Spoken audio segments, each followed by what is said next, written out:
આવનારા દિવસમાં એટલે કે ઓગસ્ટ મહિના દરમિયાન રાજ્યની અંદર ખૂબ સારા વરસાદો પડવાના છે, પણ હાલ અરબી સમુદ્ર અને બંગાળની ખાડી છે એ સંપૂર્ણપણે નિષ્ક્રિય જોવા મળી રહ્યા છે અને ગુજરાત ઉપર કોઈ પ્રકારે વરસાદી સિસ્ટમ સક્રિય નથી, એટલે હાલમાં ગુજરાતની અંદર કોઈ મોટો વરસાદ પડે તેવી શક્યતાઓ નથી। આજની તારીખની વાત કરવા જઈએ તો આજે તારીખ છે 13 ઓગસ્ટ અને અત્યારે જે પ્રકારે જોવા જઈએ તો 850 એચપી લેવલે એક ભેજ છે અને આ ભેજને કારણે છૂટાછવાયા કોઈ જગ્યાએ હળવા સામાન્ય છાટાછૂટી કે ઝાપટા પડે એ અપવાદ રહેશે, બાકી હમણાં કોઈ મોટા વરસાદની શક્યતાઓ નથી। અને બંગાળની ખાડીનો અરબી સમુદ્ર જે પ્રકારે નિષ્ક્રિય છે એ પ્રકારે જોતા એવું લાગે છે કે 17-18 ઓગસ્ટ સુધી રાજ્યમાં કોઈ સારા વરસાદો પડવાના નથી અને 17-18 ઓગસ્ટ આસપાસ અરબી સમુદ્રની અંદર એક કરંટ આવશે, એક વરસાદી સિસ્ટમ બનવાનું ચાલુ થશે, એટલે 17-18 ઓગસ્ટથી લઈ અને 21 તારીખનું સેશન હશે એમાં અમુક વિસ્તારોની અંદર સામાન્યથી મધ્યમ વરસાદ પડી શકે। 17 થી 21 ઓગસ્ટનું જે સેશન હશે એમાં સાર્વત્રિક વરસાદ નહીં હોય,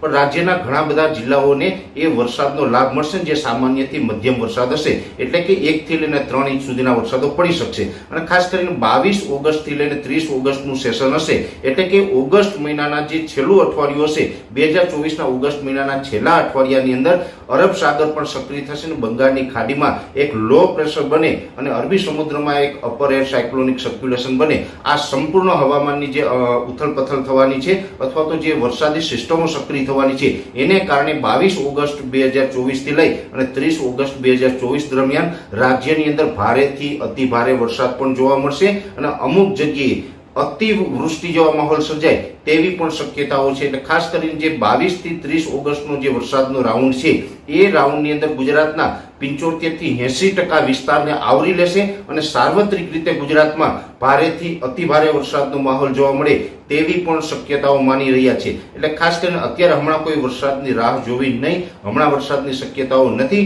પણ ઓગસ્ટના એન્ડની અંદર ખૂબ સારા વરસાદો પડશે તેવું હાલ એક અમારું અનુમાન છે। હવામાન નિષ્ણાત પરેશ ગોસ્વામી, જુનાગઢ।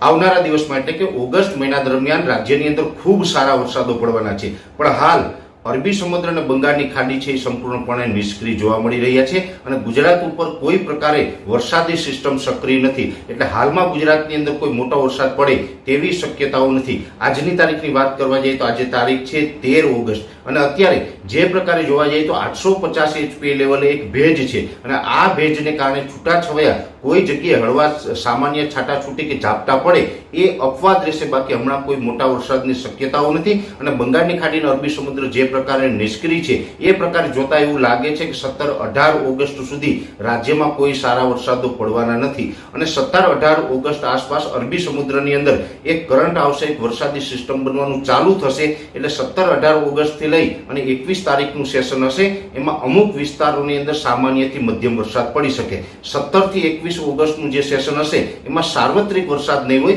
પણ રાજ્યના ઘણા બધા જિલ્લાઓને એ વરસાદનો લાભ મળશે જે સામાન્યથી મધ્યમ વરસાદ હશે, એટલે કે 1 થી લઈને 3 ઇંચ સુધીના વરસાદો પડી શકશે। અને ખાસ કરીને 22 ઓગસ્ટ થી લઈને 30 ઓગસ્ટનું સેશન હશે, એટલે કે ઓગસ્ટ મહિનાના જે છેલ્લું અઠવાડિયું હશે 2024ના ઓગસ્ટ મહિનાના છેલ્લા અઠવાડિયાની અંદર અરબ સાગર પણ સક્રિય થશે અને બંગાળની ખાડીમાં એક લો પ્રેશર બને અને અરબી સમુદ્રમાં એક અપર એર સાયક્લોનિક સર્ક્યુલેશન બને। આ સંપૂર્ણ હવામાનની જે ઉથલપથલ થવાની છે અથવા તો જે વરસાદી સિસ્ટમો સક્રિય થવાની છે એને કારણે 22 ઓગસ્ટ 2024 થી લઈ અને 30 ઓગસ્ટ 2024 દરમિયાન રાજ્યની અંદર ભારેથી અતિ ભારે વરસાદ પણ જોવા મળશે અને અમુક જગ્યાએ અતિવૃષ્ટિ જેવા માહોલ સર્જાય તેવી પણ શક્યતાઓ છે। એટલે ખાસ કરીને જે 22 થી 30 ઓગસ્ટનો જે વરસાદનો રાઉન્ડ છે એ રાઉન્ડની અંદર ગુજરાતના 75 થી 80% વિસ્તારને આવરી લેશે અને સાર્વત્રિક રીતે ગુજરાતમાં ભારેથી અતિ ભારે વરસાદનો માહોલ જોવા મળે તેવી પણ શક્યતાઓ માની રહ્યા છે।